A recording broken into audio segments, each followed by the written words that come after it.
ദൈവത്താൽ വീണ്ടും ജനിക്കപ്പെടുമ്പോൾ, ദൈവ ആത്മാവിനാൽ നയിക്കപ്പെടുവാൻ നിന്നെ തെരഞ്ഞെടുക്കുമ്പോൾ തന്നെ നിനക്ക് വേണ്ടിയുള്ള സകലതും ഒരുക്കുന്ന ഒരു ദൈവമുണ്ട്. നീ അമ്മയുടെ ഒരു ഉദരത്തിൽ ഉരുവാകുന്നതിന് മുമ്പ്, നീ അപ്പന്റെ കടിപ്രദേശത്ത് വെളിപ്പെടുന്നതിന് മുമ്പ്, അല്ലെ ഉള്ളം കയ്യിൽ വരയ്ക്കുന്ന ഒരു നാഥനാണ് നമ്മുടെ കർത്താവ്. അങ്ങനെ ഈ ദൈവം അവന്റെ ശക്തിയുടെ മഹാത്മ്യമായി കരാങ്കുലികൾ കൊണ്ട് ഈ മനുഷ്യനെ സൃഷ്ടിച്ചിട്ട് അവന്റെ ശരീരത്തിൽ അതേ വിണ്ണിന്റെ ശക്തി കൊടുത്തു. ഇവൻ ജീവനുള്ള ദേഹിയായി തീർന്നു. ഇവന്റെ കണ്ണുകൊണ്ട് ഇവൻ ആ തോട്ടത്തിൽ നോക്കി, അല്ലെങ്കിൽ ഇവനെ ആക്കിയ ഭൂമിയിലേക്ക് നോക്കി. അവന്റെ കൺമുമ്പിൽ വന്നത് മുഴുവനും അവനൊന്ന് ശ്രദ്ധിച്ചു നോക്കി. ഇവനിപ്പോൾ ഒറ്റയ്ക്കാണ്. നിങ്ങൾ ശ്രദ്ധിക്കുക, ഇവൻ ഇവിടെ ഒറ്റയ്ക്കാണ്. ദൈവത്തിന്റെ പരിശുദ്ധാത്മാവ് ഹല്ലേലൂയ ഇങ്ങനെ പറയുന്നു,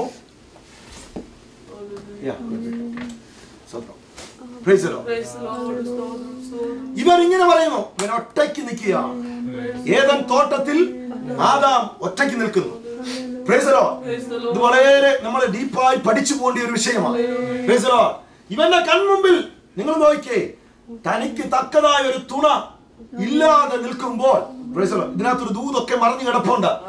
ഇല്ലാതെ നിൽക്കുക, താൻ ഒറ്റയ്ക്ക് നിൽക്കുക, ഏകനായി നിൽക്കുക. ദൈവം മാത്രം അവൻ തുണയായി നിൽക്കുന്നു.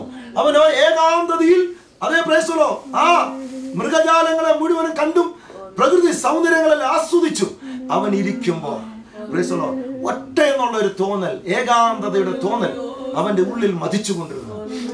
ശ്രദ്ധിക്കണമേ, നീ നിന്റെ ഏകാന്തതയിൽ നീ അന്വേഷിക്കുന്ന മണ്ഡലങ്ങളെ കണ്ടെത്തി തരുവാൻ, പെർഫെക്റ്റ് വില്ല് വെളിപ്പെടുത്തി തരുവാൻ ദൈവം നിന്റെ കൂടെ ഉണ്ടെന്നുള്ളത് മറന്നു പോകരുത്. അല്ലേ, നിന്റെ ഒറ്റപ്പെടലിനെ മാറ്റുവാൻ ദൈവം ശക്തനാ. ഇവൻ ഏകാന്തതയിൽ നിന്നിട്ട് ഇവന്റെ കൺമുമ്പിൽ കൂടി ദൈവം അതേ സകല മൃഗങ്ങളെയും എന്ത് ചെയ്തു? കടത്തിവിട്ടു. പകൽക്കാലം നമ്മൾ ചിന്തിക്കണം, സകല മൃഗങ്ങളെ കടത്തി വിട്ടപ്പോൾ നിങ്ങളത് ചിന്തിച്ച്, ആദാം അതേ ആനയെ കണ്ടപ്പോ കേറി അതിനെ കയറി പിടിച്ചിട്ട് ഇതാണ് എന്റെ തക്കതായ തുണയെന്ന് പറഞ്ഞ് അതിനെ കയറി പിടിച്ചില്ല. ആദാം അത് തലയെടുപ്പുള്ള ജിറാഫ് പോയപ്പോൾ അതിനെ കയറി പിടിച്ചിട്ട് പറഞ്ഞില്ല, ഇതെന്റെ അതേ എന്തുവാ എനിക്കുള്ള തുണയാന്ന് പറഞ്ഞില്ല. അവന്റെ കൺമുമ്പിൽ കൂടി കടന്നുപോയ ഈ ലോകത്തിലെ സകല ജീവജാലങ്ങളെയും അവൻ നോക്കിയിട്ട് ഓരോന്നിനും പേരിട്ട് മാറ്റിവെക്കുവാനിടയായി. ഇന്ന് ഒരു ദൈവാത്മാവിനാൽ ജനിക്കപ്പെട്ട ദൈവവേദലെ, ദൈവാത്മാവിനാൽ നയിക്കപ്പെടുന്ന ദൈവവേദലെ, ഈ ലോകത്തിൽ നിന്നെ ആക്കി വെച്ചിരിക്കുന്ന ദൈവം ഈ ലോകത്തിന്റെ സകല മായ ചന്തകളും നിന്റെ കൺമുമ്പിൽ കൂടി കടത്തിവിട്ടാലും അല്ലേ, ഒരാത്മ മനുഷ്യൻ അതിനെ വിവേചിച്ചിട്ട് അതിന് പേരിട്ട് മാറ്റിവെക്കണം. നിന്റെ കൺമുമ്പിൽ കൂടി വരുന്നതല്ല അല്ലെ നിന്റെ സ്വന്തം എന്നുള്ളത്. നിന്റെ കൺമുമ്പിൽ കൂടി വരുന്നത് നിന്റെ സ്വന്തം എന്ന് നീ ചിന്തിക്കരുത്. നിന്റെ കൺമുമ്പിൽ നിനക്ക് നല്ലതെന്ന് തോന്നുന്നത് അത് നിന്റെ സ്വന്തമല്ല. അല്ലെ, ആത്മീയമായി വിവേചിക്കുന്നവൻ, ആത്മീയമായി ആരാധിക്കുന്നവൻ, ആത്മീയമായി പ്രാർത്ഥിക്കുന്നവൻ അവന്റെ കൺമുമ്പിൽ വരുന്ന സകലത്തെയും തിരിച്ചറിഞ്ഞ് വിവേചിച്ചിട്ട് അതിന് പ്രത്യേകമായ പേരിട്ട് മാറ്റിവെച്ചിട്ട് ദൈവത്തിന്റെ പെർഫെക്റ്റ് വില്ലിനായി കാത്തിരിക്കുന്നവനാണ്. ഈ തോട്ടത്തിൽ, ദൈവസഭയാകുന്ന തോട്ടത്തിനകത്ത് ഈ ഏദൻ തോട്ടത്തിനെ പറ്റി ഞാനങ്ങ് വിവക്ഷിക്കുകയാണ്. അത് സഭയാം തോട്ടത്തിന് തുല്യമാണ്. ദൈവം ഇറങ്ങി വരുന്ന സ്ഥലമാണത്. ഏദൻ തോട്ടത്തിന് ഒരു പ്രത്യേകതയുണ്ട്. അത് കൂട്ടായ്മയുടെ സ്ഥലമാണ്. ദൈവ സാന്നിധ്യം ഇറങ്ങി വരുന്ന സ്ഥലമാണ്. കുടുംബ ജീവിതമായും അതിനെ കാണുന്നു.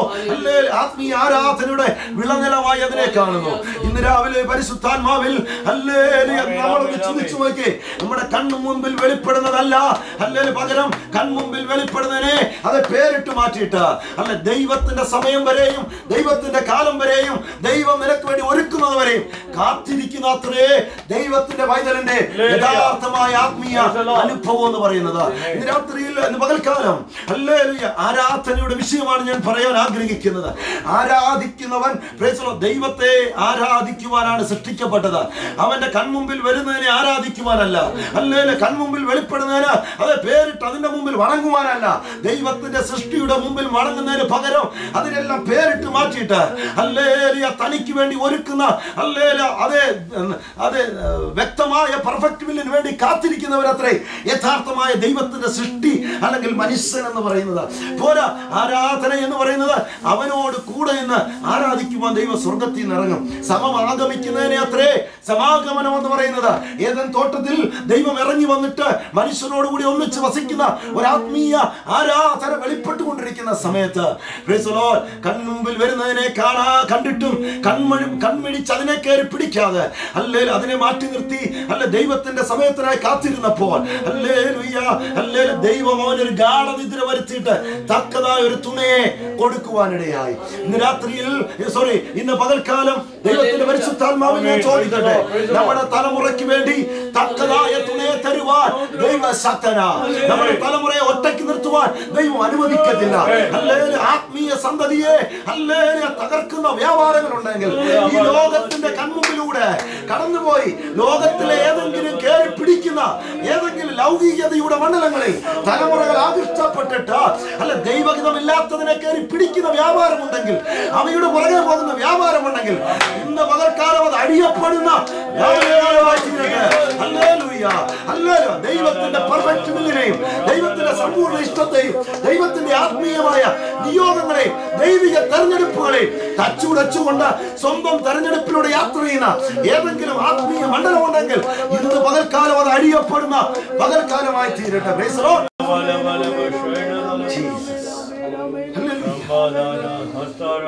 ഒരു കുടുംബമായി ഒന്നിച്ച് ഏദൻ തോട്ടത്തിൽ നിന്ന് 2 or 3 പേർ കൂടി ഇവിടെ നടത്തുന്ന ആരാധനയ്ക്ക് വലിയ ആലയം വേണമെന്നില്ല.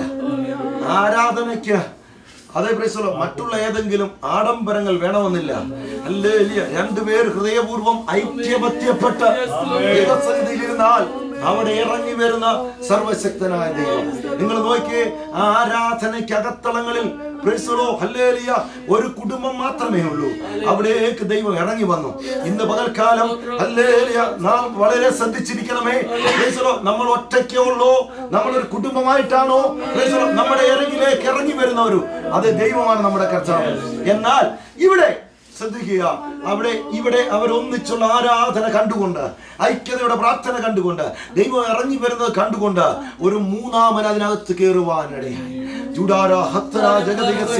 ദൈവിക ആരാധനയെ തച്ചുടയ്ക്കുന്ന പദ്ധതി എന്താ കാരണമെന്നറിയാമോ? ആരാധിക്കുവാൻ നിയോഗിക്കപ്പെട്ടവൻ ആരാധനയ്ക്ക് യോഗ്യനായവനെ ആരാധിക്കാതെ മാറിപ്പോയി ദൈവകൃപയെ അടിയേറ്റ് വെട്ടേറ്റ് വീണ് താഴെ വീണപ്പോൾ പിന്നീട് ആരാധിക്കുന്നവരെ കാണുമ്പോൾ ആരാധനയെ തകർക്കുവാൻ ഇവൻ നോക്കും. സ്വതന്ത്രം ഇന്നും നമ്മൾ നോക്കിയേ, സഭാമണ്ഡലങ്ങളിൽ ആരാധനാ മണ്ഡലങ്ങളിൽ യഥാർത്ഥമായി ആരാധിക്കാൻ ഒരാൾ ഇറങ്ങുമ്പോൾ അവനെ തച്ചുടയ്ക്കുന്ന പൈശാചിക തന്ത്രം അതിനകത്ത് കയറി വരാറുണ്ട്. ഒരു കുടുംബമായിരുന്ന ഭാര്യയും ഭർത്താവും കൂടെ തന്നെ ഇരുന്ന് പ്രാർത്ഥിക്കുമ്പോൾ കുഞ്ഞുങ്ങളുമായിരുന്ന് പ്രാർത്ഥിക്കുമ്പോൾ ആ പ്രാർത്ഥനയുടെ ഏകാഗ്രതയും ആ ഐക്യതയും തച്ചുടയ്ക്കുന്ന മണ്ഡലം അകത്ത് കയറി ഭിന്നത ഉണ്ടാക്കാറുണ്ട്. എന്താണ് അതിന്റെ ശക്തി? കാരണമുണ്ട്. ഐക്യതയോടെ പ്രാർത്ഥിച്ചാൽ അവിടെ വിടുതൽ നടക്കുമെന്ന് പിശാചിനറിയാം. അതുകൊണ്ട് അവൻ പറഞ്ഞു ഇത് നടക്കരുതെന്ന് പറഞ്ഞുകൊണ്ട് അതിനകത്തേക്ക് അവൻ പ്രവേശിക്കുവാനിടയായി. ഇന്ന് ആരാധനയുടെ മണ്ഡലമായതുകൊണ്ട് ആ കുടുംബത്തിനകത്തേക്ക് കയറി വന്ന് അവരെ ഐക്യതയെ നഷ്ടപ്പെടുത്തി അവരെ അങ്ങോട്ടും ഇങ്ങോട്ടും മാറ്റിക്കുവാനിടയായി. ഇന്ന് രാവിലെ പരിശുദ്ധാത്മാവ് പറയുന്നു, ഹല്ലേലൂയ, കുടുംബ പ്രാർത്ഥന അനിവാര്യമാണ്. പ്രാർത്ഥിക്കുന്ന അനിവാര്യമാണ്. ആത്മീയ സന്തോഷം പങ്കിടുന്നത് അനിവാര്യമാണ്. ഹല്ലേലൂയ. ദൈവത്തിന്റെ പ്രോജക്ട് എന്താണെന്ന് അറിയാമോ?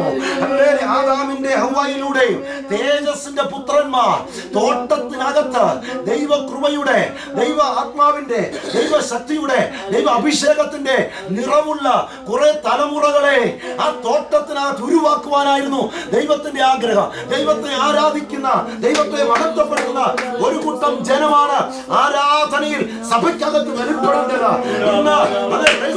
ഈ കാലങ്ങളിൽ